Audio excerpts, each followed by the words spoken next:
ॿिनि सालनि जी पाबंदीअ खां पोइ सिंध हुकूमत पारां कलंदरलाल शहबाज मेले जो सरकारी तरह सां ऐलान करण बैदि सेवण जे दुकानदारनि, वापारियुनि, तोड़े शहरनि ऐं ज़ारियुनि में ख़ुशीअ जी लहर पैदा थी वई आहे।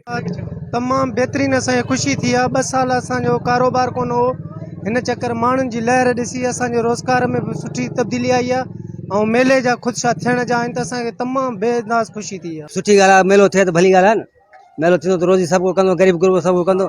मेलो न थींदो रोज़ी किथां कंदासीं। तक़रीबन सेवण वारा इन लाल शहबाज कलंदर जी दरगाह जे ज़रिए ई हलनि पिया था।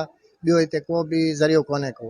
2 साल मेलो न थियो, इन जे करे जेके सेवण जा माण्हू हुया फाका कशीअ ते मजबूर हुया। हाणे ऐं मेले थियण सां सेवण वारनि खे इंतहाई बेहद ख़ुशी थी। असां 2 साल ॾुखिया गुज़ारियासीं, माशाअल्लाह हाणे असांखे ख़ुशी थी आहे। कलंदर शहबाज जो मेला 2 साल जेको बंदि हुयो, इन में असांखे बेचैनी, हाणे माशाअल्लाह असांखे शुक्र आहे। साईं वधि मां वधि ख़ुशी थी।